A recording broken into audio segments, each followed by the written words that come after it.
आप देख रहे हैं मेट्रो दिनांक टीवी न्यूज। आइए देखते हैं आज की खास खबर। दिंडोशी के क्रांति नगर में निर्दलीय उम्मीदवार रुपेश कदम की भव्य सभा। मुंबई महाराष्ट्र विधानसभा चुनाव 2024 में जैसे जैसे मतदान की तारीख नजदीक आ रही है, वैसे वैसे सियासत का तापमान बढ़ता जा रहा है। इसी गर्माहट को महसूस करने के लिए दिंडोशी क्षेत्र में चुनावी समर का नजारा देखने को मिला, जब क्रांति नगर के अंबेडकर चौक पर निर्दलीय उम्मीदवार रुपेश कदम ने अपने प्रचार अभियान की धाक जमाई। स्त्री आयन चुनाव चिन्ह के साथ अपने सधे अंदाज में रुपेश कदम ने पूर्व आमदार और शिवसेना उद्धव बालासाहेब ठाकरे गुट के उम्मीदवार सुनील प्रभु पर एक के बाद एक आरोपों की बौछार कर दी। मंच पर कदम ने सीधे सुनील प्रभु को घेरते हुए कहा कि 10 साल से आमदार रहते हुए भी उन्होंने क्या किया है। क्षेत्र में जगह जगह खड्डे हैं, गंदगी का अंबार है और मूलभूत सुविधाओं का नामो निशान नहीं है। ऐसे हालातों में आखिर जनता किससे सवाल करे। इस खुली सभा में माहौल और भी गर्मा गया जब विश्व हिंदू परिषद के पदाधिकारी जगदीश मिश्रा ने भी माइक संभाल लिया और अपने तेवर दिखाए। मिश्रा ने सुनील प्रभु और उनकी नीतियों पर आलोचना की, जिससे सभा में मौजूद लोगों में जोश और भी भर गया। मीडिया द्वारा सवाल पूछे जाने पर कि महाविकास आघाड़ी के उम्मीदवार ने हाल ही में एक मंच पर उत्तर भारतीय समाज को यह वादा किया कि वह चुनाव जीतने के बाद उनके लिए उत्तर भारतीय समाज हॉल का निर्माण करेंगे, इस पर आपका क्या कहना है। इस पर जवाब देते हुए निर्दलीय उम्मीदवार रुपेश कदम ने अपने स्पष्ट शब्दों में कहा कि मैं मराठी भाषी या हिंदी भाषी उत्तर भारतीय समाज में भेदभाव नहीं करना चाहता। मैं पूरे हिंदू समाज के लिए एक हॉल बनवाने का इरादा रखता हूं और यह पहले से ही मेरे मैनिफेस्टो का हिस्सा है। मेरा काम किसी खास समुदाय को गुमराह करके वोट पाने का नहीं है। मैं अपीसमेंट की पॉलिटिक्स नहीं करता हूं। अब इन्हें उत्तर भारतीय समाज की याद आ रही है, लेकिन पिछले 10 सालों से इन्हें ये उत्तर भारतीय भाई नजर नहीं आए। उत्तर भारतीय समाज समझदार है और सही नेता को चुनकर लाएंगे। बता दें कि रुपेश कदम ने मंच से एक तीखी चुनौती देते हुए पूर्व आमदार सुनील प्रभु को आड़े हाथों लिया। उन्होंने कहा कि अगर सुनील प्रभु अपने 10 साल के कार्यकाल में आमदार निधि का कितना पैसा कहां खर्चा किया है, ये अपने मैनिफेस्टो में स्पष्ट रूप से प्रिंट कराकर दिखा दें, तो मैं पूरे समाज के सामने आकर खुले तौर पर अपना समर्थन उन्हें देने के लिए तैयार हूं।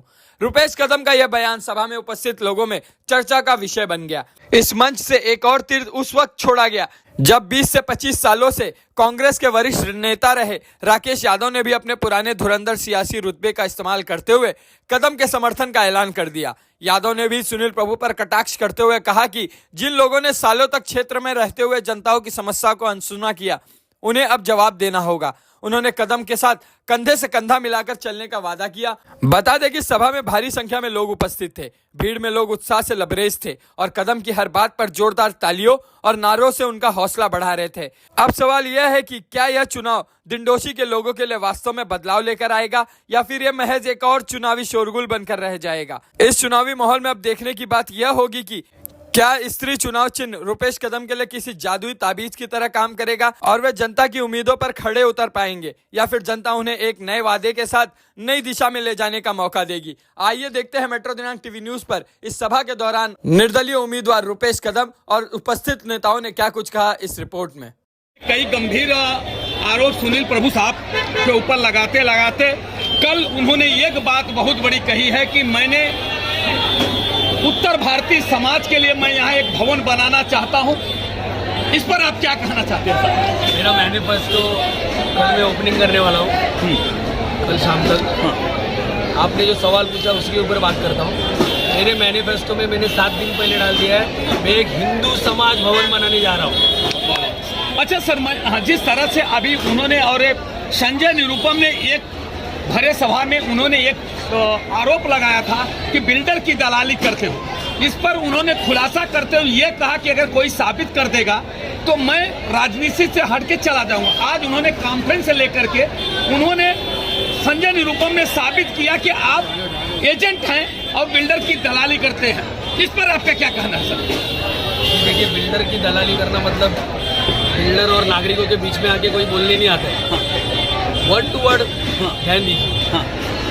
कोई बोलेगा नहीं कि मैं बिल्डर के ऑफिस में बैठा हूँ, आप आओ ये काम करके लो वो काम करके लो, ऐसा तो कोई बोलेगा नहीं। सब पीठ पीछे ही काम करते हैं, ये तो बात पता है ना। आप एक काम कीजिए, हमारे सुनील प्रभु जी का अभी जहाँ पे घर बना है वो घर कहाँ से आया, वो घर किधर से आया। देखिए, मैं आज तक बोलते आया, मुझे किसी के पर्सनल चीज़ों में जाना नहीं है। जो भी अपने आपसे कमा रहा रहेगा उसको उसकी कमाई मुबारक, लेकिन मुझे जनता के लिए लड़ना है। इस जनता का अगर पैसा उन्होंने खाया रहेगा तो मैं आपके चैनल के माध्यम से बता रहा हूँ, एक काम कीजिए आप। सुनील प्रभु जी से मेरा एक सवाल है आपके माध्यम से कि लिंडोशी विधानसभा में लास्ट 5 सालों में, बराबर ना, लास्ट 5 सालों में उन्होंने जितना फंड खर्चा किया वो अपने मैनिफेस्टो में पूरे हिसाब के साथ डाल दे, मैं उनका समर्थन करूं। मेरा एक सवाल और है सर, आपके भाई पूर्व नगर सेवक प्रशांत कदम ने कल कहा है कि मैं भाई को अपने आशीर्वाद देता हूं कि इसकी भविष्य बहुत उज्जवल हो, मगर मेरा भाई जो शिव सैनिक था इस समय कुछ लोगों के बहकावे में आकर के भटक गया है, ये कहाँ तक सही है सर? अभी सर मेरा यही बोलना है, शिव सैनिक था बोले, मेरे बड़े भाई हैं, उनको मैं करेक्ट करता हूँ, मैं आज भी शिव सैनिक हूँ, मेरा शिव सैनिक पद कोई नहीं निकाल सकता। और दूसरी बात, लोगों के बहकावे मतलब क्या, जगदीश मिश्रा जी जो मेरा समर्थन कर रहे हैं, मतलब जो मेरे साथ है वही हो गए ना जी सर। आज वो मेरा समर्थन कर रहे हैं, मैंने अपक्ष फॉर्म भरने के बाद उन्होंने समर्थन किया है, मतलब मेरे विचारों से प्रेरित होकर उन्होंने किया है, क्योंकि वो हिंदू भक्त है और वो हिंदू विचार रखते हैं। मैंने आज तक का काम क्या किया है उनको पता है, इसके लिए उन्होंने समर्थन किया। आज संभाजी ब्रिगेड है, मैं तो उनके पास नहीं गया था समर्थन मांगने, आज वो इतने सालों से इधर संभाजी ब्रिगेड का काम कर रहे हैं, इतने सालों से लोगों की सेवा कर रहे हैं, उनको कुछ तो लगा कि एक गरीब कुटुंब का, एक सामान्य कुटुंब का लड़का अगर इतना बड़ा स्टेप उठा रहा है और आगे जा रहा है और लोग उसको प्रेरित कर रहे हैं, लोग उससे प्रेरित हो रहे हैं और लोगों का उनको सपोर्ट मिल रहा है, तो संभाजी ब्रिगेड ने मुझे समर्थन किया। आज जो 35 साल से कांग्रेस में थे राकेश यादव जी, उनका भी मैं आभार मानता हूँ आपकी तरफ से, उनके पास तो मैं नहीं गया था कि सर मुझे समर्थन किया, लेकिन उन्होंने पहले ही कहा था रुपेश अगर तेरा फॉर्म कंटिन्यू रहा तो मेरा जाहिर समर्थन रहेगा, मेरे सामने पूछिए, बराबर है। अभी ये कहाँ से आए? एक लास्ट सवाल मेरा एक और है सर, जैसे कि आपके डोंगर के मुद्दे को लेकर, जैसे वहाँ की पानी की समस्या है, सब पानी की समस्या तो पूरे गली गली में हम जहाँ रहते हैं वहाँ भी रहे, और रास्ते की समस्या, मगर और लाइट की भी समस्या डोंगर की थी, मगर अवैध कनेक्शन की वजह से आज कल एक बच्चे की मौत हो गई। इस पर आप क्या कहना चाहते हैं, किसको जिम्मेदार मानते हैं सर? मेरा यही बोलना है, आज भी लोगों को लाइट अगर कहीं से लेनी पड़ रही है, मतलब पैसा नहीं देके वो बेचारे गरीब रहते हैं, उनको कहीं से लाइट लेनी पड़ रही है, तो इसके लिए जिम्मेदार कौन है? लोक प्रतिनिधि है ना। अगर वो लाइट उनको पहले से अच्छी तरह से पूरे ज़मीन के नीचे से बिछा के प्रॉपर दी गई रहती तो वो बेचारा लड़का नाले में उतरता था, वो बेचारा अपने घर में लाइट आए, अपने बच्चों की पढ़ाई हो सके, इसके लिए कहीं ना कहीं प्रयास करके नाले में उतरा रहेगा। उसका दुर्लभ था, उसकी जान चली गई। मैं आपके चैनल के माध्यम से उसको श्रद्धांजलि अर्पित करता हूँ, लेकिन ऐसी घटना अगर लाइट पाने के लिए होती रहेगी तो हमें दर्द होता है कि हम किस ज़माने में जी रहे हैं। आज मैं बार बार यही बोल रहा हूँ, हम चांद पे पहुँच गए लेकिन हम लाइट नहीं दे पा रहे। इसी समस्या के लिए तो सर मुझे ये मेरा फॉर्म भरना पड़ा। अगर ये अब सही तरीके से काम करते तो मुझे ये सब नहीं करना पड़ता। कहीं ना कहीं रुपेश जी उस परिवार में 2 ऐसे छोटे बच्चे हैं जो 4 और 5 साल के हैं। आचार संहिता है, कोई राजनीति नहीं है, अगर शासन प्रशासन से जो अवैध तरीके से चोरी की लाइट की वजह से उस बच्चे की जान चली गई, हुआ है वो 34 साल का है, आज वो बुढ़वा हो गई उसकी वजह। उस परिवार के लिए क्या मांग करना चाहेंगे एक इंसान होने के नाते? नहीं, देखिए मेरा यही बोलना है कि अगर उसकी BMC के नाले में उतर गई, अगर किसी वायर के करंट से मौत हो गई तो इसके लिए प्रशासन भी उतना ही जिम्मेदार है। प्रशासन ने आगे आके इस पर पूरा अभ्यास करके उस कुटुंब की जितनी हेल्प कर सके उतनी करनी चाहिए। मैं आपके माध्यम से प्रशासन को भी विनती करता हूँ कि वो कोई चोरी नहीं कर रहा था, उसको चोरी नहीं बोलते, वो अपनी दुविधा थी, उसकी दुविधा थी, वो जहाँ रह रहा था वहाँ लाइट समझो आती नहीं रहेगी। तो ये इसके लिए जिम्मेदार कौन है? यहाँ के लोक प्रतिनिधि है। वो बेचारा अपना काम कर रहा था, अपने घर वालों की सेवा करने के लिए कर रहा था, उसका दुर्भाग्य उसकी मौत हो गई। ये मुझे यही बोलना है कि प्रशासन ने भी उनको सही तरीके से मदद करनी चाहिए, उनके कुटुंब की मदद करनी चाहिए। आज राजनीतिक है, इसके लिए मैं कुछ उसके बारे में बोल नहीं सकता, लेकिन मैं भी इसके ऊपर ध्यान रखता हूँ। रुपेश जी, आपने मैनिफेस्टो के बारे में बात किया। लिंडोशी विधानसभा में सिर्फ उत्तर भारतीयों की चर्चा निरंतर हो रही है, उत्तर भारतीयों के लिए ये बनाएंगे, उत्तर भारतीयों के लिए ये बनाएंगे। लिंडोशी में सिर्फ उत्तर भारतीयों के लिए काम करने से आमदार बन जाते हैं। ये मेरा बोलना है। इसके लिए सर ने जब भी सवाल पूछा तो मैंने कहा, मैंने 7 दिन पहले मैंने मैनिफेस्टो में डाला है, मैं हिंदू, सभी जाति सभी धर्म सभी आ गए, जिनको शादी करने के लिए हॉल उपलब्ध नहीं होता, कोई फंक्शन करने के लिए हॉल उपलब्ध नहीं होता, यही मेरा मानना था। और उनको सबसे कम दाम में उनको हिंदू समाज भवन यूज़ करने मिलेगा और एक भव्य ऐसा हिंदू समाज भवन इस कुरार के बीचों बीच बनाया जाएगा और ये मिडिल क्लास पब्लिक के लिए बनाया जाएगा जिनकी आमदनी कम है। रुपेश जी, कुछ ऐसी भी जानकारी मिली है जो ये भवन आप हिंदू समाज के लिए बनाने जा रहे हैं, उस पर जो लोग वहाँ पर शादी के लिए बाहर से आएंगे, आपके समर्थक का एक स्टेटमेंट हमने सुना है कि उन लोगों के लिए यहाँ पर स्वागत की व्यवस्था है वो आपकी तरफ से की जाएगी, खाने की व्यवस्था है जो प्रमुख लोग डिंडोशी के बाहर से आएंगे उनके लिए आपकी तरफ से की जाएगी, या सच है? नहीं, ऐसा वो हिंदू समाज भवन बनाया जाएगा, वो एक फंड से ही बनाया जाएगा। उसको एक समाज मंदिर का जो फंड हम यूज़ करते हैं, या MLA रह के या भी कर सकते हैं, एक समाज मंदिर के तौर पे वो बड़ा एक समाज मंदिर बनाया जाएगा, लेकिन उसको हिंदू समाज भवन नाम दिया जाएगा। और उस हिसाब से जो मिडिल क्लास पब्लिक वहाँ पे अपना फंक्शन करना चाहती है, अपना प्रोग्राम करना चाहती है, जिसको बाहर, आज कुरार में बड़ा हॉल किधर है? एक हॉल नहीं है, ये इसके ऊपर कभी किसी ने ध्यान दिया? स्कूल नहीं है, प्राइवेट हॉल से पैसा वसूला जा रहा है, स्कूल नहीं है, हॉस्पिटल नहीं है। ये मतलब मुद्दे निकाल के मुझे भी तंग आ गया हूँ कि ये महाराष्ट्र विधानसभा का चुनाव है, लेकिन हमको छोटे मुद्दे पे बात करनी पड़ती है। अगर रुपेश कदम जीतते हैं तो डिंडोशी में जो भवन बनने वाला हिंदू भवन, उसके लिए स्वयं खर्चे से योगदान करूँगा, क्या कहेंगे? ऐसा है, जगदीश मिश्रा कोई अरबपति जैसे ये दो लोग लड़ रहे हैं, ऐसा अरबपति नहीं है। जगदीश मिश्रा यही डिंडोशी के समाज के सामने, हिंदू समाज के सामने कटोरा लेके जाएगा और भीख मांगेगा कि ये जो हिंदू भवन बनने वाला है, जो रुपेश भाई बनवाएंगे, हम सब मिलके बनवाएंगे। यहाँ पे जितनी भी हमारी बहनें हैं, बेटियाँ हैं, उनके लिए जो हमारे समाज में कैसा होता है कि बारात आती है और ये डिंडोशी एक गांव है, तो इसमें जितनी भी मेरी बहनें रहेंगी, वो बाहर से आने वाला दूल्हा जो रहेगा वो मेरा जीजा रहेगा, आप समझे। और जो बाराती रहेंगे उनके लिए पूरा स्वागत हमारी तरफ से रहेगा। समाज, यहाँ का जो डिंडोशी का समाज है वो उसकी हेल्प करेगा। गरीब आदमी जब अपनी बेटी की शादी, मेरी 3 बेटियां हैं, गरीब आदमी जब अपनी बेटी की शादी करता है ना, तो भाई कर्जा लेता है, उसको वो कर्जा खा के लोग चले जाते हैं। वो जैसे तैसे कोई कबाड़ देता है, कोई जैसे देता है तैसे, उसको वो पूरी सुख सुविधा हमारी तरफ से ये डिंडोशी का समाज देगा।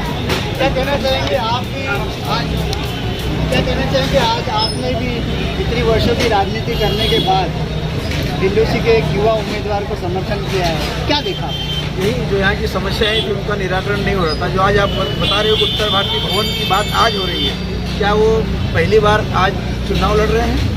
पिछले 15 वर्षों में 3 चुनाव लड़े। ठीक है, एक चुनाव हारे 10 वर्ष तक रहे और 7.5 वर्ष सत्ता में रहे, तब उन्हें क्या उत्तर भारतीयों की समस्या नहीं दिखी थी? आज जो सिर्फ और सिर्फ उत्तर भारतीय को बरगला कर सिर्फ वोट की राजनीति करने के लिए उत्तर भारतीय भवन का नाम ले रहे हैं। और मैं कहना चाहूँगा उनसे, 15 वर्षों में उन्होंने उत्तर भारतीय याद नहीं है और सबसे ज़्यादा जाति भेद करते हैं। इसलिए मैं चाहूँगा उत्तर भारतीयों, संभल के रहिए। जो 10 वर्ष में 7.5 साल सत्ता के साथ रहने के बाद आपको वोट नहीं दिया, आने वाले समय में भी नहीं देगा। आप वोट की राजनीति से हटे, हमारे इस डिंडोशी के वोटर को डिंडोशी का विधायक बनाना है, और वो चाहे किसी भी धर्म और किसी जाति और किसी भी प्रांत का हो, हम सभी रुपेश कदम के साथ। राकेश, आपका ऐसा कहना है कि आमदार सुनील प्रभु जी ने चुनावी जुमला है ये सिर्फ जुमला, क्योंकि पहले जिस पार्टी के साथ 14 में लड़े, 9 में लड़े या 19 में लड़े, तीनों चुनाव कहीं न कहीं जुमलेबाज पार्टी के साथ ही लड़े हैं। तो आज वो फिर से जुमला सीख गए हैं और वो जुमला दे रहे हैं। उत्तर भारतीय उस बहकावे में नहीं आएंगे। राकेश जी, आप 25 वर्षों से जिस पार्टी से आपने सेवा किया और इतने दिन से पार्टी में रहे, मगर आपने वो एक प्रकार से आपने बलिदान दिया है। एक जैसे कि चंद्रशेखर आजाद, सुभाष चंद्र बोस थे, ऐसे क्रांतिकारी उन्होंने हुआ था, ऐसा जैसा कि क्रांतिकारी आप लोग बता रहे, अभी वक्ताओं ने भी बोला है। इस तरह से आपके मन में क्या भावना पड़ी जो 25 वर्षों की पार्टी ने को आपने त्याग करके इनके साथ में समर्थन दिया, क्या वजह होता है? मेरी भावना भी यही थी कि इस दिंडोशी का विकास करना है। मैं भी पार्टी छोड़कर पर्चा भरा था किसी और पक्ष से। मेरा कहीं न कहीं एफिडेविट में जो रॉन्ग हुआ ये पूरी तरह एक साजिश थी। उस साजिश की बलि पड़ने के बाद मुझे रुपेश जी मिले। मैंने कहा 4 तारीख तक आप रुकिए, अगर आपका नहीं रिटर्न लोगे तो मैं पूरा खुले तौर से आपके साथ रहूँगा और पूरे जितनी सेवा मैंने की है, जो मेरे साथ लोग हैं आज इनके साथ लगे हैं, चाहे वो किसी भी दल के हों, जो मुझे समर्थन दे रहे थे पूरी तरह से इनके साथ हैं और मैं चाहूँगा। अच्छा राकेश जी, आप 25 वर्ष से पार्टी से जुड़े हैं, पार्टी में आपके छोटे से बड़े का आपने ऐसा कुछ काम भी किया। मैं जानता हूँ आप जहाँ रहते हैं फिल्म सिटी रोड पे, आपके लोग जिस तरह से रुपेश जी को यहाँ बहुत लोग मानते हैं वैसे वहाँ भी आपको लोग, क्या आपने उस कार्यकर्ताओं को आह्वान करेंगे क्या कि रुपेश जी को इसी पर वोट डाल करके उनको मदद करने की कृपा करें? की जरूरत नहीं। मैंने 110 कार्यकर्ताओं के साथ इनके साथ 10 तारीख को मीटिंग ली है और 110 कार्यकर्ता वहां पर आकर बैठे। उसके बाद हमने इनका समर्थन किया उन 110 लोगों के सामने। और रोज ये सुनील प्रभु सोच रहे हैं कि 40 और 41 मेरा प्लस पॉइंट है, तो सबसे ज्यादा माइनस 40-41 में होंगे। जिस तरह एनएनपी के भूखंडों को बेचने में उन्होंने मदद की है, जिस तरह के एनएनपी लोगों के प्लॉट के साथ उन्होंने भेदभाव किया है कि एक ट्रस्टी को उन्होंने उस पर प्रॉपर्टी कार्ड पे बिठाया है जो कि वो नहीं होना चाहिए था, वो सब खुलेगा।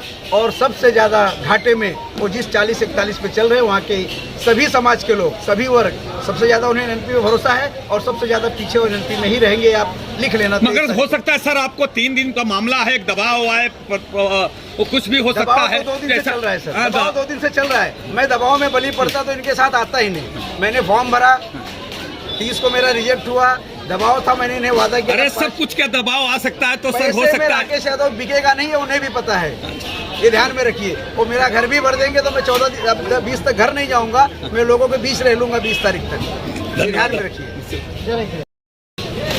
आपने आज संभाजी ब्रिगेड के माध्यम से रुपेश कदम जी को समर्थन किया है, क्या देखा?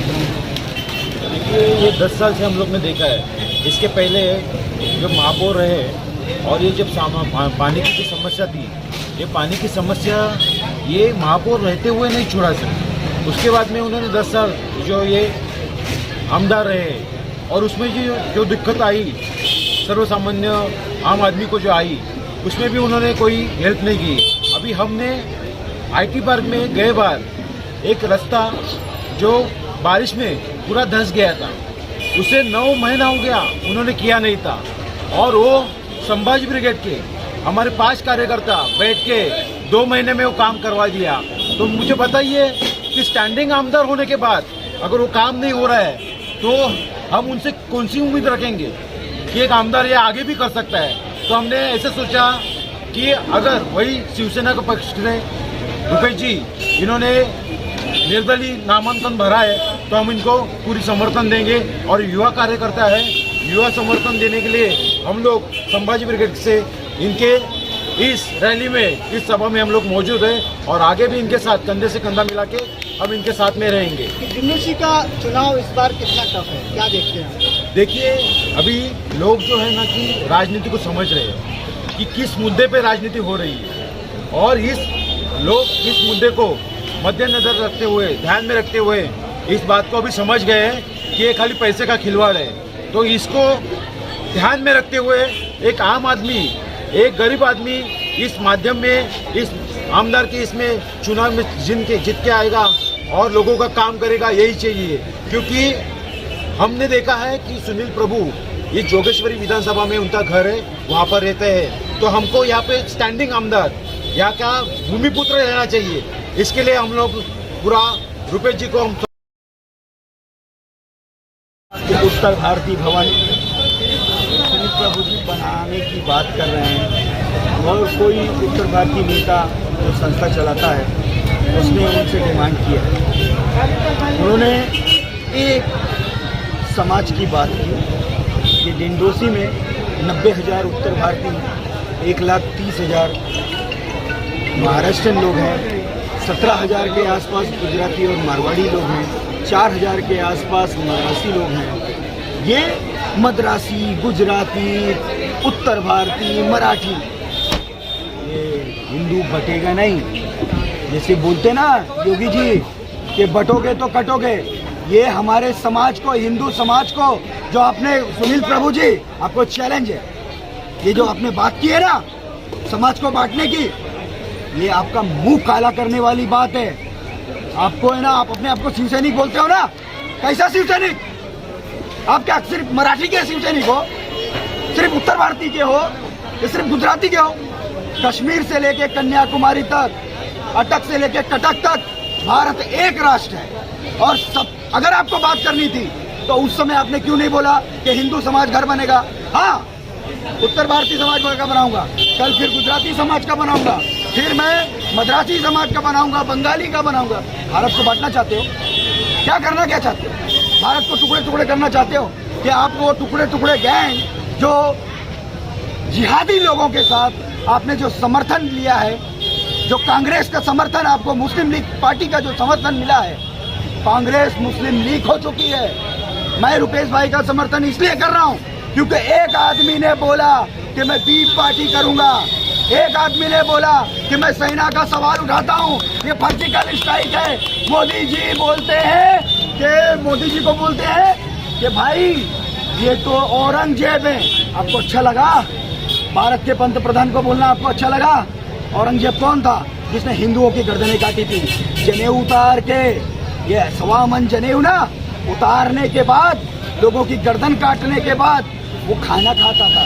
ऐसे आदमी के साथ, ऐसे लोगों के साथ, जिहादियों के साथ आप मस्जिद में जाके झंडवर्तक करते हो? आपको शर्म आनी चाहिए। आप 10 साल के एमएलए हो, आपको लोगों के घर नहीं जाना चाहिए था। लोगों ने बोलना चाहिए साहब तुम ही काम केला, हम ही तुम्हारा निवडून देऊ। हाँ, आपको जाना पड़ रहा है। ए मियाँ लोग, ए मुल्ला लोग, आप मुझे चुन के दो। 40,000 हैं, 60% वोटिंग होगी। आपको कितना वोट मिलेगा? अगर ये हिंदू समाज जिसके साथ खड़ा होगा वो आदमी यहाँ से चुन के आएगा। और ये हिंदू समाज एक साथ होकर रुपेश भाई के साथ खड़ा है। ये मेरा छोटा भाई है, पूरा समर्थन हर गली हर नुक्कड़ से रुपेश भाई को एक एक युवा साथ देगा। और हम लोग बताएंगे 20 तारीख को क्या होगा। एक एक घर से लोगों को निकालेंगे। जिसकी विचारधारा हिंदुत्व की विचारधारा है उस आदमी को साथ में लेंगे और हम वोट करवाएंगे। ये इंडस्ट्री का युवा जाग गया है। भारत में 70% युवा है, वो युवा जाग गया है। अब आपको है ना, जो यहाँ पैदा हुआ, मैं भी यहाँ पैदा हुआ, रुपेश भी यहाँ पैदा हुआ, हम अपने बीच के आदमी को ही चुन के देंगे, बाहरी को भगा देंगे। ये चैलेंज है इस भारत के युवाओं की तरफ से और हिंदुस्तान के युवाओं की तरफ से। धन्यवाद। कि आज ये देखिए, आपको मैं बताना चाहता हूँ कि आज जाहिर सभा रुपेश राधेश्याम कदम की हुई, जिसमें बहुत से भारी संख्या में महिला, पुरुष और कार्यकर्ता इकट्ठा हुए थे। जैसा कि मैं बताना चाहता हूँ कि कल 10 वर्षों के बने विधायक सुनील प्रभु ने एक आह्वान किया था कि उत्तर भारतीय भवन बनाऊंगा अगर इस बार हम चुन के आते हैं। मगर मैं आपको बताना चाहता हूं उसका उन्होंने एक नहले पे दाला मारने का काम रुपेश कदम ने किया है। उन्होंने कहा हम बांटने का काम नहीं करते, हम सबको एक करने का काम करते हैं। हम हिंदू भवन बनाएंगे अगर हम चुनाव जीत कर आएंगे तो। मगर आपको ये बताना चाहता हूँ इस तरह की सरगर्मी से जो राजनीति चल रही है मुंबई महाराष्ट्र के कोने कोने में, मगर दिंडोसी विधानसभा में जिस तरह से 4 नेता एक ऐसे हैं, जैसे एक संजय निरुपम, दूसरा सुनील प्रभु, तीसरा रुपेश कदम, चौथा मनसे के परब, ऐसे नेता आज मिलकर के जिस तरह से लड़ाई लड़ रहे हैं, इससे आज जनता में ये सोचने को मजबूर हो गए कि मैं वोट करूं तो किधर करूं, असमंजस में पड़ चुके हैं। मैं आपको ये भी बताना चाहता हूं कि जिस तरह से राजनीतिकरण की जा रही है, इतना दिन आज स्थिति इतनी नाजुक हो गई है कि लोग घर घर जाकर के आज ऐसी स्थिति आ गई कि मतदाता भी संकट में हैं और सोच रहे हैं कि मैं जाऊं तो जाऊं कहां। कुछ को कहीं कहीं तो आपको पैसे से प्रलोभन दिया जा रहा है, कहीं तो कहीं आपको दबाव दिया जा रहा है, कहीं कहीं मतदाताओं को धमकी तक दी जा रही है कि नहीं अगर ये चुनाव हारे तो इसका परिणाम बुरा होगा। कहीं कहीं तो पैसे का प्रलोभन दिया जा रहा है, कहीं कहीं तो दारू और बाटल की पार्टी दी जा रही है, कहीं कहीं तो आपको मांस मदिरा सब चीज सौंपा जा रहा है। हर चीज साम दाम दंड भेद अपना करके सीट को चुन करके लाने की बात की जा रही है। आइए हम चलते हैं 20 तारीख को ये जनता किसको अपना सर पर ताज पहनाती है और किसको घर पे बैठाने का काम करती है।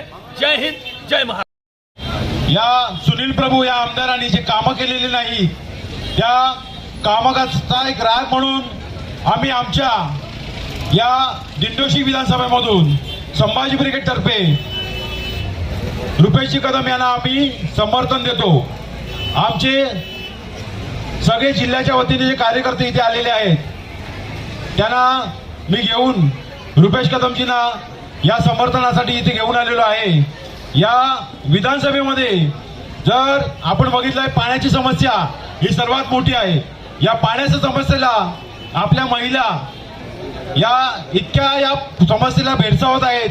त्याच्यानंतर आपण जर बघितलं या रस्त्याचा जो ट्रॅफिकचा मुद्दा आहे, या ट्रॅफिकचा मुद्दा, त्याच्यानंतर आपले जे सामाजिक जे कार्य आहे, ज्या पद्धतीने आपण हे बघितलेलं आपण या विधानसभेमध्ये या सर्वसामान्य माणसांनी ज्याप्रमाणे आपल्या या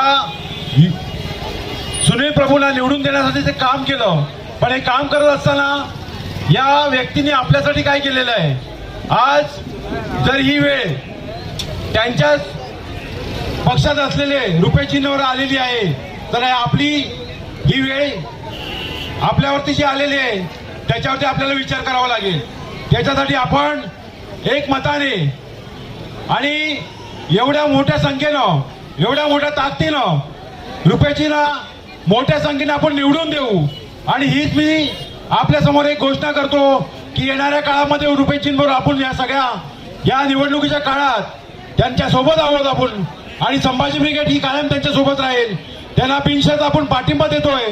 त्यांना या पाठिंब्याचं आपण एक पत्र जे जाहीररित्या त्यांना आपण देत आहोत। आपण आपल्या कार्यकर्त्यांसमोर आपल्याबरोबर दिंडोशी विधानसभा अध्यक्ष प्रवीण उघडे, त्याच्याबरोबरती कार्यालय अध्यक्ष आहेत आपले अक्षय वजाळे आणि मी, आपण हे त्यांना समर्थन आपण आपल्या सर्वांच्या वतीने आपण देत आहोत।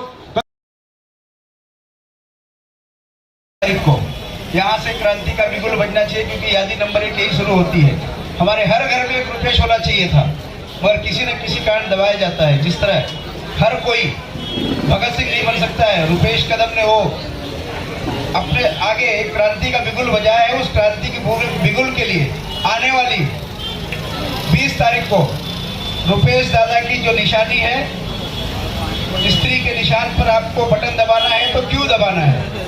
पिछले 10 वर्षों में जो यहाँ पर सत्ता आमदार रहे हैं, 7.5 वर्ष तक सत्ता में थे, आपका कितना विकास किया अभी यहाँ बता रहे थे ना। एक भी गवर्नमेंट के स्कूल है, रस्तों की समस्या, पानी की समस्या, अगर आपकी मूलभूत समस्याएं, ड्रेनेज की समस्या, बस की समस्या नहीं पूरी कर पाए तो 7.5 वर्षों सत्ता में रहकर क्या कर सके।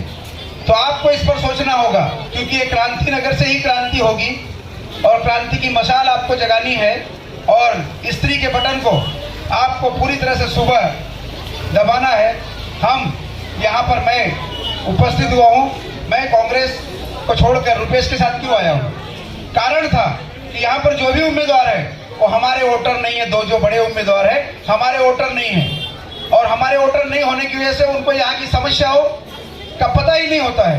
तो सबसे पहले मैं चाहूंगा कि आप लोग एक अपने मन में ठान ले कि जो हमारा वोटर होगा, इस दिंडोशी विधानसभा का जो मतदार होगा वो हमारा विधायक होना चाहिए। होना चाहिए कि नहीं होना चाहिए? होना चाहिए। जो हमारा मतदार होगा वही विधायक होना चाहिए। और आप लोग सोच लीजिए, हम लोग उनको जिताने के बाद वो आपके एरिया में कभी उन्होंने ऑफिस डाला 10 वर्षों में, आपसे कभी सुबह 8 बजे मिले, तो आपकी समस्या का निराकरण कैसे करेंगे।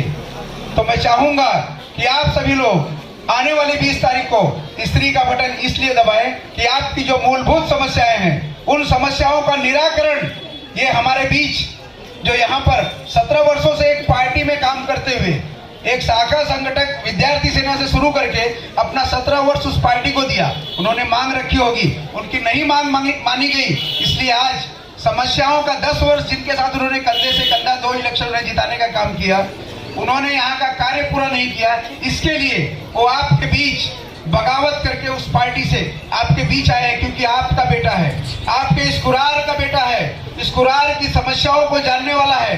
आप जब तक अपने लोगों के बीच के लोगों को चुनकर नहीं भेजेंगे तब तक आपकी समस्या का हल होगा, आपकी समस्या का हल होगा, क्योंकि आपकी गली से निकलने वाला आपका आमदार होगा, आपकी गली से निकलने वाला आपका प्रतिनिधि होगा, तो उसको पता है कि इस गली की समस्या क्या है।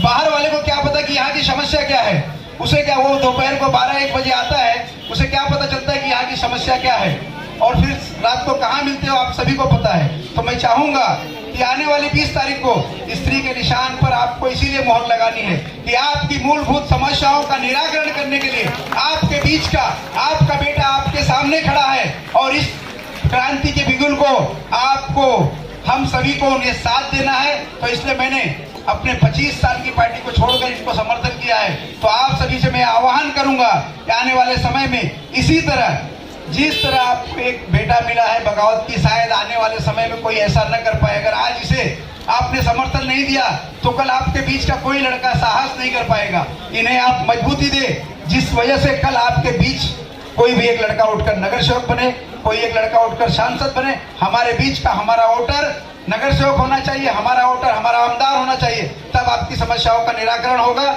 आप लोगों ने देखा होगा यहाँ से लेकर शिवशाही तक ये वार्ड है, समस्याओं का अंबार है। यहाँ पर एक भी रोड आपको सही नहीं मिलती होगी। यहाँ से आपको मलाड अगर अंदर से जाना होता होगा तो 1 घंटे से कम नहीं लगता है। तो इस रोड को, इसकी समस्या का निराकरण करने के लिए आपको किसे चुनना है? आपको किसे चुनना है? उनकी निशानी क्या है? आपको आने वाली 20 तारीख को अपनी सारी समस्याओं को समाप्त करने के लिए अपने बीच कुरार के बेटे को, इस दिंडोसी के भूमि पुत्र को, इस दिंडोसी के मतदार को विधायक बनाना है कि नहीं बनाना है? इसलिए आप सभी को आने वाली 20 तारीख को सुबह उठकर सबसे पहले अपने अगल बगल के लोगों को आज से बताना शुरू करो कि अपने इस दिंडोसी के मतदार को, दिंडोसी के भूमिपुत्र को विधायक बनाना है। आप सभी ने कसम खा ली आज से। आप यहाँ पे भले 500 लोग होंगे, ये 500 लोग 5000 में सामने आएगा। धन्यवाद। जय हिंद, जय महाराज, जय भीम। धन्यवाद भैया। रुपेश दादा कदम आगे बढ़ो, रुपेश दादा आगे बढ़ो। मैं धन्यवाद देता हूँ भैया का। इसके बाद भारतीय जनता पार्टी के मुंबई पदाधिकारी जगदीश मिश्रा जी हमारे साथ हैं, उनका पूरा समर्थन है। मैं उनसे अनुरोध करूंगा कि वो आपके सामने अपने 2 शब्दों को रखें।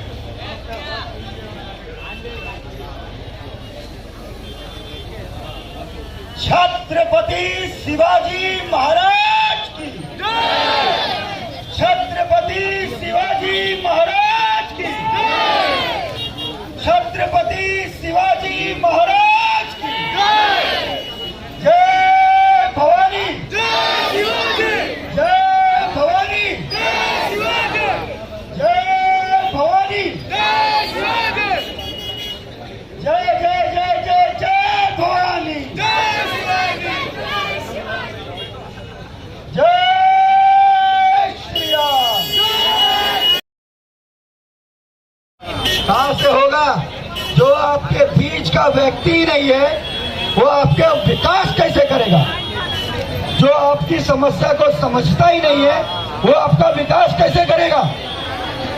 कोई आता है गोरेगांव से, कोई आता है अंधेरी से, लोखंड वाला, डुप्लेक्स फ्लैट, बड़ी बड़ी बिल्डिंग।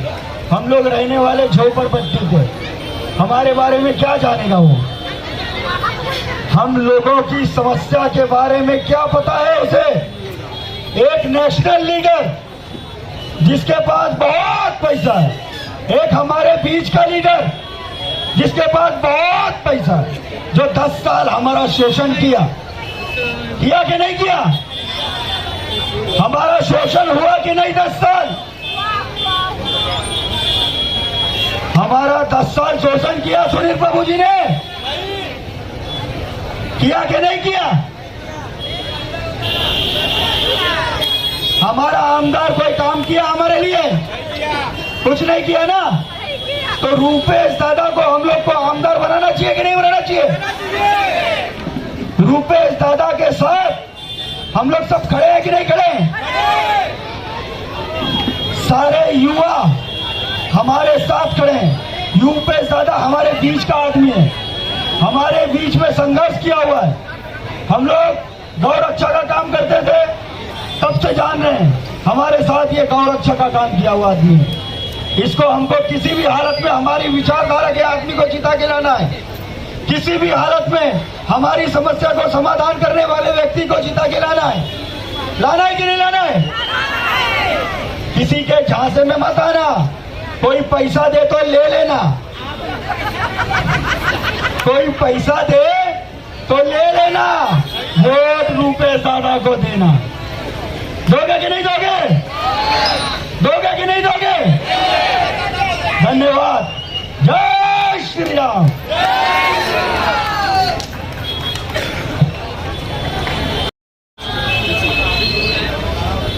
छत्रपती शिवरायांना अभिवादन करून आज ज्या ठिकाणी ही भव्य सभा तुमच्या सर्वांच्या साक्षीने होते ते परमपूज्य बाबासाहेब आंबेडकर हिंदुत्व सम्राट आणि ज्यांच्या प्रेरणेने मी या समाजसेवेत आलो ते सन्माननीय बाळासाहेब ठाकरे, लोकशाहीर अण्णाभाऊ साठे आणि आज ज्यांची जयंती आहे ते लवजी उस्ताद साळवी यांना विनम्र अभिवादन। मला जे काही विचार मांडायचे, जे काही सांगायचे ते तुमच्या मनातलं सांगायचंय आणि तुम्हाला आजपर्यंत जो त्रास झाला तो त्रास आपण सर्वांनी सहन केला आणि हा सहन करता करता जे काही घडलं, आपण ज्या लोकप्रतिनिधींना आजपर्यंत संधी दिली, ज्या लोकप्रतिनिधींना आपण भरभरून प्रेम दिलं, त्या लोकप्रतिनिधींचा जो काही पाडा वाचायचा तो मी तुमच्यासमोर वाचेनच, परंतु आपण सर्व एका अपक्ष उमेदवाराच्या सभेला एवढ्या मोठ्या संख्येने उपस्थित राहिलात त्याबद्दल सर्वप्रथम आपल्या या व्यासपीठाच्या वतीने आभार मानतो। तीन पक्षाच्या एकत्र सभा होत आहेत, महाविकास आघाडी असू दे, महायुती असू दे, तीन पक्ष एकत्र येऊन सर्व कार्यकर्ते एकत्र येऊन सभा घेत आहेत।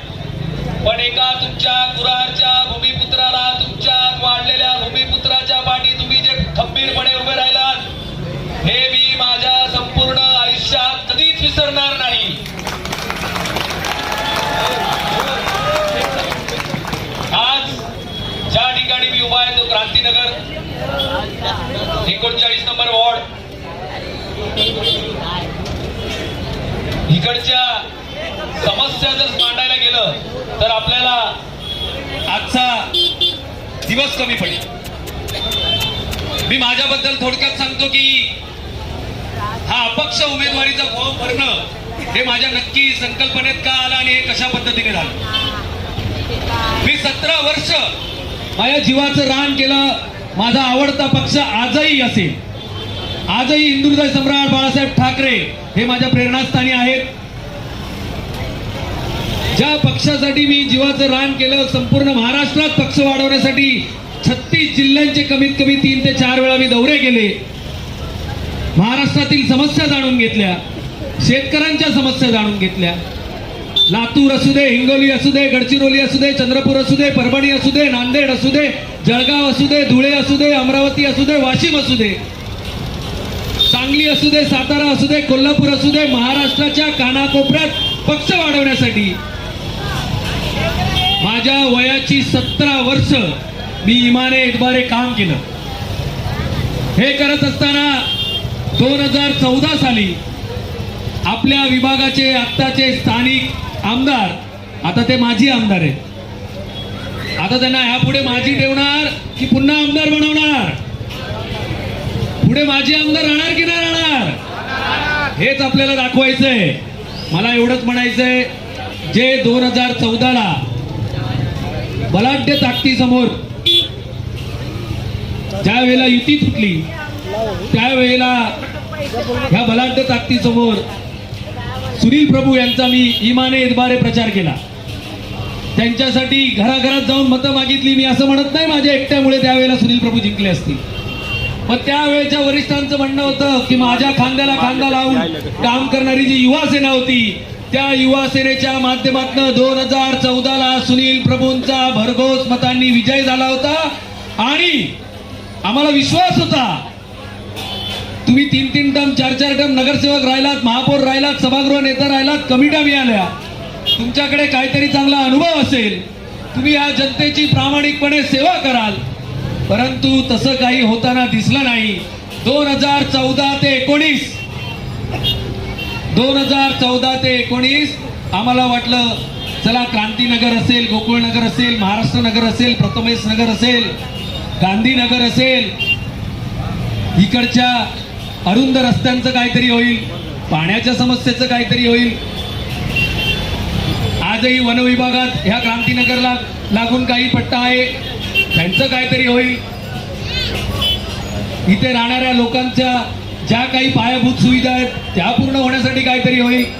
परंतु ते 2014 ते 19 मध्ये देखील झालं नाही. पुन्हा एकदा 2019 ला त्यांचा प्रामाणिकपणे प्रचार केला. पुन्हा एकदा लोकांसमोर मतं मागितली. आम्हाला वाटलं चला 5 वर्ष त्यांच्याकडनं कामं झालं नाही, पुन्हा आपण एकदा विश्वास ठेवून बघू. प्रामाणिकपणे विश्वास ठेवला. सर्व शिवसैनिकांनी काम केलं, जीवाचं रान केलं, युवा सैनिकांनी जीवाचं रान केलं. पुन्हा एकदा सुनील प्रभू मोठ्या मताधिक्याने निवडून आले. या कुराडच्या जनतेने सुनील प्रभू साहेबांना भरघोस मतांनी नेहमी निवडून दिले, खूप प्रेम दिलं. परंतु त्या प्रेमाचा परतावा त्यांना करता आला नाही. आज मला सांगा, ज्या वेळेला आपल्या कुरारमध्ये ट्रॅफिकची समस्या असेल, पाण्याची समस्या असेल, ज्या वेळेला ह्या समस्या येतात त्यावेळेला आपण लोकप्रतिनिधी म्हणून कोणाकडे तरी बघत असतो. आपल्याला विश्वास असतो आपण ज्यांना मत देतोय, आपण ज्यांना मतदान विश्वासाने करतोय ते आपल्यासाठी काय ना काहीतरी कामं करतील, आपल्या पायाभूत सुविधा असतील, आपल्या सर्व मूलभूत सुविधा असतील त्या तरी पूर्ण करतील. व्यासपीठावर बसलेले हे सर्व मान्यवर, काँग्रेसचे राकेश यादव असतील, संभाजी ब्रिगेडचे असतील, भाजपचे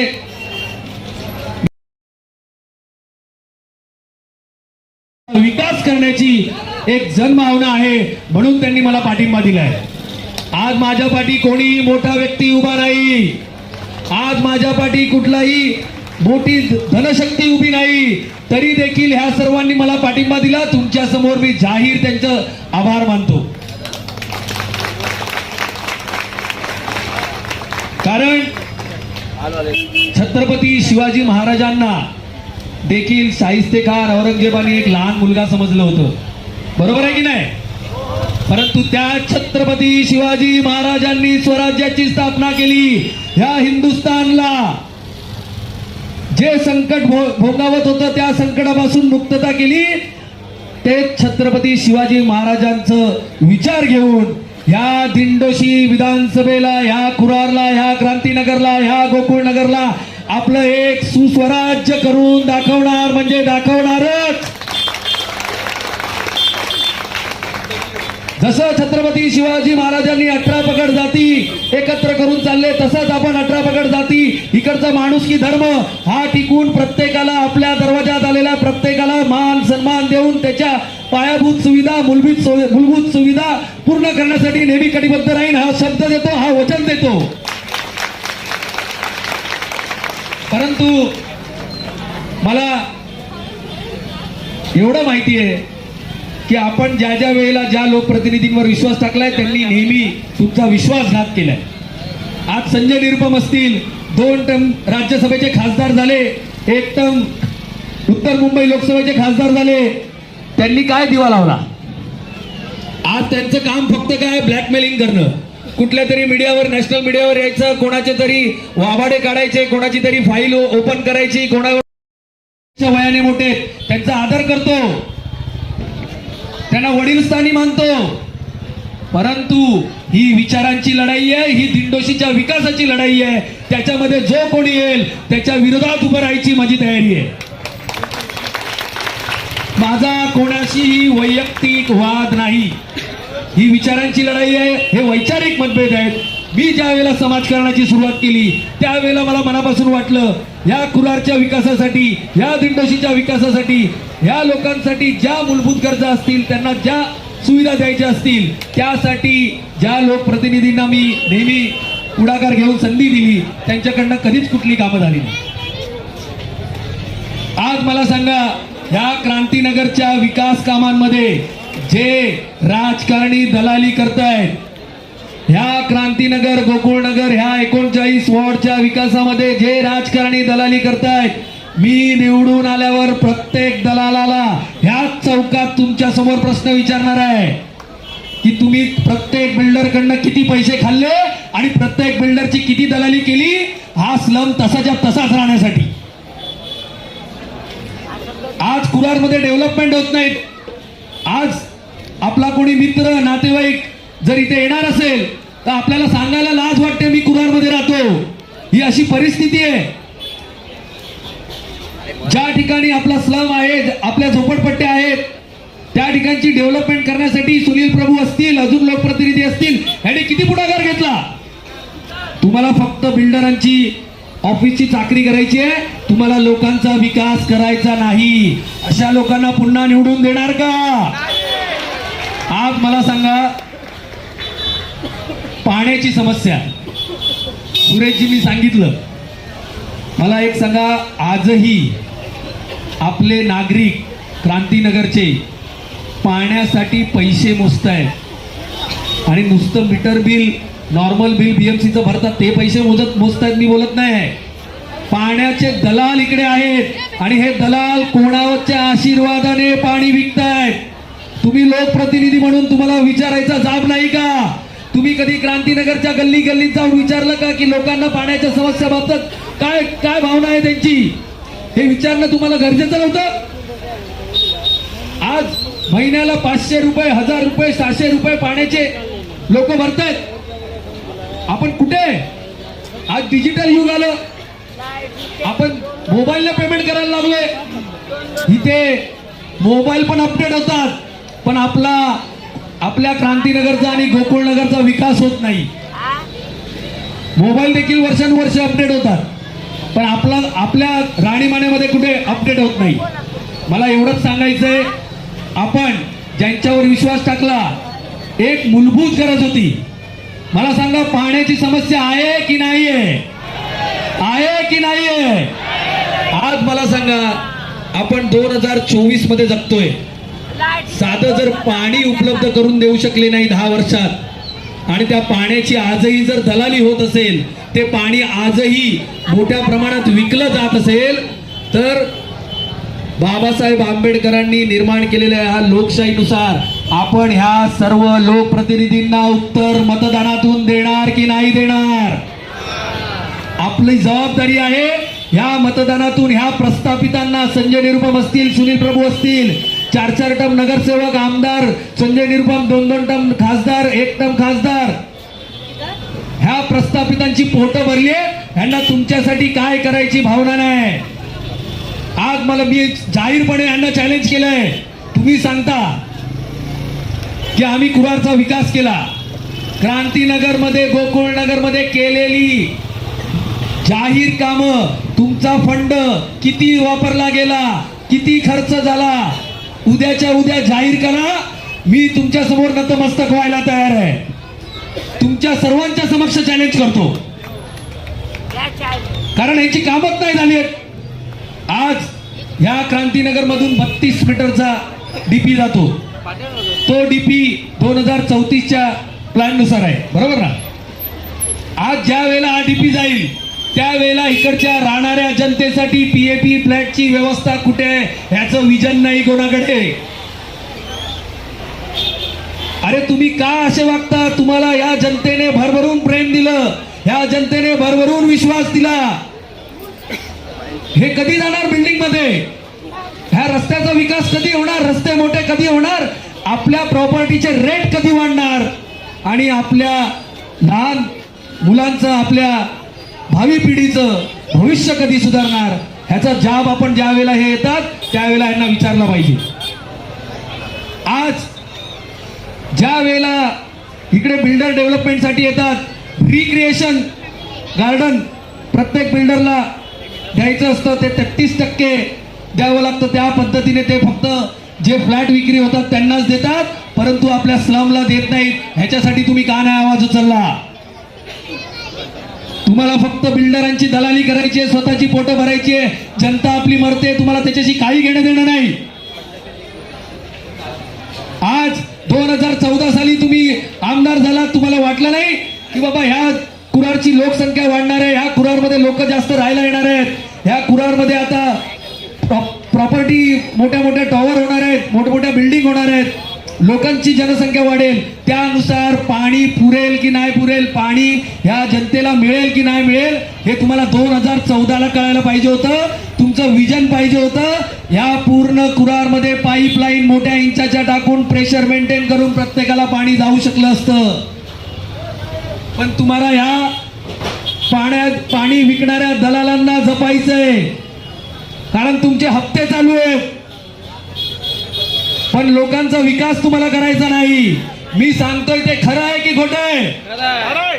मला एवढंच म्हणायचंय, जर एखाद्याकडे पोटतिडकीने काम करायची इच्छा असेल, जर एखाद्याला ह्या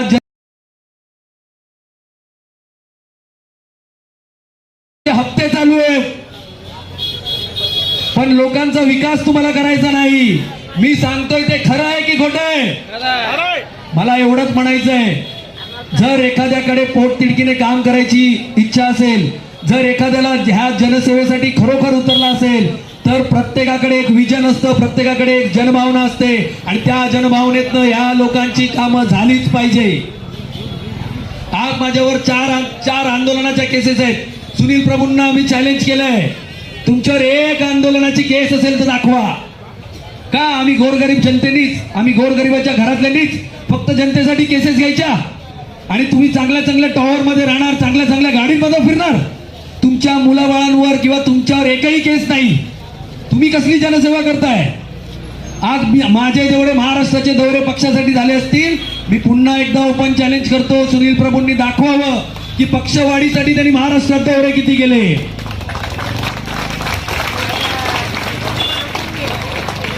आज जे काही क्रांतीनगर, गोकुळनगर मध्ये छोटे रस्ते आहेत, ते रस्ते वाढवण्यासाठी तुम्ही किती वेळा प्रशासनाकडे भांडलात, किती वेळा प्रशासनाकडे बसलात. तुम्ही प्रशासनाकडे नाही बसत, तुम्ही या बिल्डरांकडे जाऊन बसता, त्यांच्या जमीन विक्रीमध्ये आपली दलाली ठेवता आणि तुमचं पुढचं घर चालवताय. ही दलाली बंद करायची की नाही करायची? करायची की नाही करायची? म्हणून मला एवढंच सांगायचंय, आज जे काही घडलंय, आज माझ्याकडनं जे काही हा उमेदवारी अर्ज तुमच्या सर्वांसाठी भरलाय, त्याच्या मागे माझं फक्त एवढंच उद्दिष्ट आहे की ह्या लोकप्रतिनिधींना जे बाहेरून आलेत, ह्यांना वारंवार आपण ह्यांच्यावर विश्वास टाकून ह्यांना संधी दिली, ह्यांच्या पाठीशी खंबीरपणे उभे राहिलो. तुम्ही देखील राहिलात, मी देखील राहिलो, परंतु ह्यांनी आपला नेहमी विश्वासघात केला, आणि अशा विश्वासघात झाल्यावर असाच रुपेश राधेश्याम कदम प्रत्येक विधानसभेत जनसेवेसाठी उभा राहील. ही जनभावना ठेवून मी अपक्ष फॉर्म भरलाय. माझं वय वर्ष 37. ह्या दिंडोशी विधानसभेतला सर्वात तरुण उमेदवार म्हणून मी उभा आहे तुमच्या समोर. माझं देखील पुढचं करिअर होतं. 17 वर्ष ज्या पक्षासाठी काम केलं, त्या पक्षासाठी दिवस रात्र एक केला, तो पक्ष मी एका झटक्यात तिथून बाजूला होऊन अपक्ष फॉर्म भरला. अपक्ष फॉर्म पाठी घेण्यासाठी कितीतरी मला लोकांचे फोन आले, प्रेशर आलं, कितीतरी दबाव आले, परंतु मी कुठल्याही प्रलोभनाला बळी पडलो नाही, एकाही त्यांच्या पैशाला हात लावला नाही, आणि जाहीरपणे सांगितलं, ही जनसेवेची लढाई आहे. ही जनता रुपेश राधेश्याम कदमला मोठ्या मतांनी निवडून आणणार म्हणजे आणणार. तुमच्या प्रत्येकामध्ये रुपेश कदम दिसला पाहिजे, हीच माझी भावना आहे. मी आमदार होणार म्हणजे तुम्ही आमदार होणार आहात, हेच माझं वाक्य असेल. कधी रस्त्याने जाताना तुम्हाला कुठल्याही मोठ्या गाड्यांमध्ये फिरताना दिसणार नाही, तुमच्या सोबत चालताना दिसेल. आमदार झाल्यावर तुमच्या सोबतच राहताना दिसेल, ह्या गल्लीतनं फिरताना दिसेल. मला सांगा, क्रांतीनगरची गल्ली, मी दोघांनाही चॅलेंज करतो, संजय निरुपम आणि सुनील प्रभूंना, क्रांतीनगरच्या एका गल्लीत तिघांनाही सोडा, आम्हाला कोण पहिला बाहेर होतो बघूया. आज आम्हाला माहिती आहे लोक कशी राहतात, कशी त्या गल्ल्यातनं वावर करतात, कशी त्या चाळीतनं जात आहेत, त्यांची राहण्याची व्यवस्था कशी आहे, त्यांच्या ड्रेनेज लाईन कशा आहेत, हे आम्हाला माहिती आहे. तुम्हाला काय माहिती? म्हणून आज तुमचा विकास जर करायचा असेल तर प्रामाणिकपणे जो तुमची जनसेवा करायला ह्या लोकप्रतिनिधी ह्या प्रस्थापितांच्या विरोधात प्रामाणिकपणे उभा आहे, त्याच्या पाठीशी खंबीरपणे उभे राहा. मी पुन्हा एकदा सांगतो, आज शब्द देतो, आपण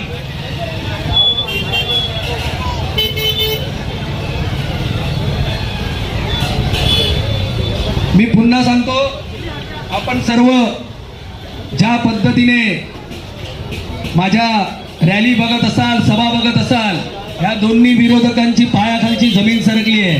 पण हा माझा विजय नसणार, हा सर्व तुमच्या जनसामान्य माणसाचा विजय असेल. आणि येत्या 23 तारखेला तुमच्या सर्वांच्या साक्षीने या दिंडोशीचा एक नवीन इतिहास घडणार आहे आणि ह्याचे साक्षीदार तुम्ही असणार आहात, एवढंच सांगतो. आणि ज्या पद्धतीने आजपर्यंत आपल्या हा दिंडोशीचा विकास ह्या लोकांमुळे थांबला, त्या विकासाला गती देऊन पुढच्या 3 वर्षात ह्या क्रांतीनगरमध्ये नाही जर मोठ्या मोठ्या बिल्डिंग उभ्या राहिल्या, नाही जर मोठे मोठे टॉवर उभे राहिले, पुन्हा 3 वर्षाच्या नंतर तुमच्या समोर तोड दाखवायला येणार नाही. हा डीपी प्रशासनाच्या मागे लागून, हा जो 32 मीटरचा डीपी आहे तो प्रशासनाच्या मागे लागून, इकडच्या लोकांना इथेच शिफ्टिंग देऊन, इकडची जनता इकडेच ठेवून आपला जो काही विकास आहे तो करून दाखवणार. आणि तुम्ही आज ज्या काही 10 बाय 10च्या खोलीत राहताय त्याच्यात चांगल्या बिल्डिंग मध्ये जाल, चांगल्या सुविधा मिळतील, याच्यासाठी मी कटिबद्ध असेन. शब्द देतो, कुठल्याही बिल्डरला बळी पडणार नाही, हा माझा शब्द आहे. कुठल्याही बिल्डरला बळी पडणार नाही. आणि ज्या सुविधा आपल्याला मिळायला पाहिजेत याच्यासाठी आंदोलन करावे लागले, मोर्चा करावे लागले, आमदार असताना जरी करावे लागले तरी माझी करायची तयारी आहे. आज मला सांगा, पाण्याची क्रांतीनगरला एवढी मोठी समस्या होती. कालच्या भाषणात माझे मार्गदर्शक सन्माननीय सुनील प्रभू साहेब यांनी सांगितलं, क्रांतीनगरच्या पाण्याचा प्रश्न मी सोडवतो. तुम्ही 10 वर्ष झाली तरी तुम्ही आज हेच सांगताय की पाण्याचा प्रश्न मी सोडवतो. मग तुम्ही 10 वर्ष काय करत होतात? आज तुम्हाला जर मूलभूत गरजांमध्ये अन्न, वस्त्र, निवारा किंवा आपल्या ज्या पायाभूत सुविधा यांच्यामध्ये जर विचारलं तर सर्वात पहिलं तुम्ही काय मागाल? पाणी. ती पाण्याची समस्या तुम्ही जाहीर सभेवरनं सांगता की ह्या पाण्याच्या ह्याच्यासाठी आंदोलन करावे लागले, मोर्चा करावे लागले, आमदार असताना जरी करावे लागले तरी माझी करायची तयारी आहे. आज मला सांगा, पाण्याची क्रांतीनगरला एवढी मोठी समस्या होती. कालच्या भाषणात माझे मार्गदर्शक सन्माननीय सुनील प्रभू साहेब यांनी सांगितलं, क्रांतीनगरच्या पाण्याचा प्रश्न मी सोडवतो. तुम्ही 10 वर्ष झाली तरी तुम्ही आज हेच सांगताय की पाण्याचा प्रश्न मी सोडवतो. मग तुम्ही 10 वर्ष काय करत होतात? आज तुम्हाला जर मूलभूत गरजांमध्ये अन्न, वस्त्र, निवारा किंवा आपल्या ज्या पायाभूत सुविधा यांच्यामध्ये जर विचारलं तर सर्वात पहिलं तुम्ही काय मागाल? पाणी. ती पाण्याची समस्या तुम्ही जाहीर सभेवरनं सांगता की ह्या पाण्याच्या समस्येसाठी मी ह्यापुढे प्रयत्न करेन. म्हणजे किती लाजेस्पद आहे. 10 वर्षात तुम्हाला सुचलं नाही, 10 वर्षात तुम्हाला जाणवलं नाही ह्या क्रांतीनगरला पाण्याची केवढी समस्या आहे. आज ज्या वेळेला तुमच्या पायाखालची जमीन सरकली त्यावेळेला भर सभेमध्ये सांगताय मी पुढे येऊन प्रश्न सोडवेन. तुम्हाला तर लोकांनी भरभरून संधी दिली होती, त्यावेळेला पाण्याचाच प्रश्न तुम्हाला जाणवला नाही का? म्हणून हा जो क्रांतीनगरचा पाण्याचा प्रश्न असेल, इकडे ज्या ज्या पद्धतीने सुविधा करावी लागतील, मोठ्या इंचाच्या पाईपलाईन टाकावी लागतील, प्रेशर जे काही मेंटेन करावं लागेल, बीएमसीचे अधिकारी असू दे, प्रशासन असू दे, तुमच्या सोबत खांद्याला खांदा लावून ही समस्या पुढच्या 6 महिन्यात नाही सोडवली तर पुन्हा ध्यास आंबेडकर चौक ह्या क्रांतीनगरमध्ये कधी दिसणार नाही. ह्या समस्या सोडवण्यासाठी इथून काम करावं लागतं, एवढंच माझं म्हणणं आहे. आणि ह्या समस्या सोडवण्यासाठी कुठलाही फंड लागत नाही, कुठलंही काय मोठं काम लागत नाही. तुम्हाला प्रशासनाकडे लोकांचे प्रश्न व्यवस्थितरित्या मांडावे लागतात, त्याचा फॉलोअप घ्यावा लागतो आणि वारंवार त्यांच्या समोर बसावं लागतं. आज मला सांगा, पाण्याची एवढी मोठी समस्या होती, कधी ऐकलं का तुम्ही की सुनील प्रभूंनी हंडा मोर्चा काढलाय? ऐकलं कधी? मग तुम्ही नक्की केलं काय? हाच माझा नेहमी वारंवार प्रश्न असेल. पाणी असेल, रस्ते असेल आणि हा क्रांतीनगरच्या वनविभागात राहणारी माझी जनता आहे.